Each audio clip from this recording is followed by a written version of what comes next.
Hello mga Mima! I'm back! Namiss ko rin mag-vlog kaya heto nga't magsisimula na ulit ako.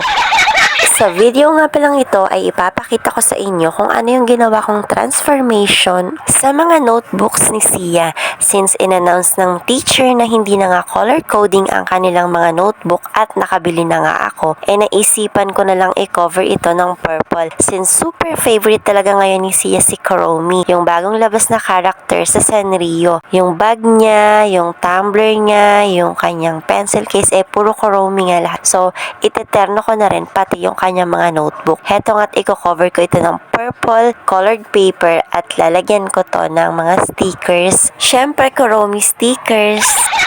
Araw na nga pala ito ng Monday nung naisipan kong i-cover ang kanyang mga notebook at may pasok na nga siya. Ilang oras na lang yan. Kaya hindi na nga ako magkanda o gaga sa pagbabalot dyan.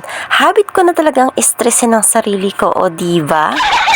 Plano ko naman na talagang gawin to bago pa magpasukan. Kaya nga lang, hinihintay ko kasi yung ibang mga gagamitin ko para dito. Kasi naman napakatagal mag-ship out nung seller na nabilhan ko. Ay mali, kasalanan ko pala. Kasi hindi ko napansin na pre-order pala yung mga items na na-order ko.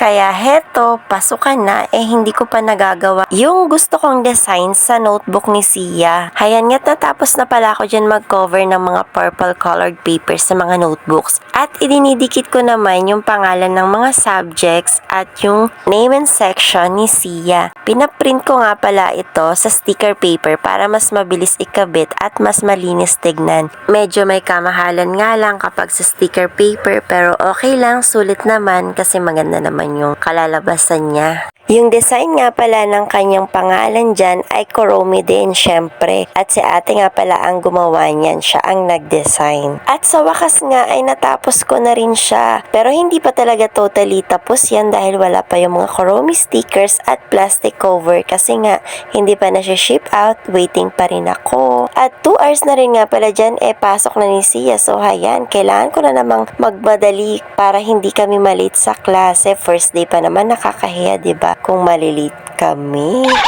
Kaya hanggang dito na lang to mga Mima. Abangan nyo nga pala yung part 2. Ang paglalagay ko ng Kuromi stickers at plastic cover dito.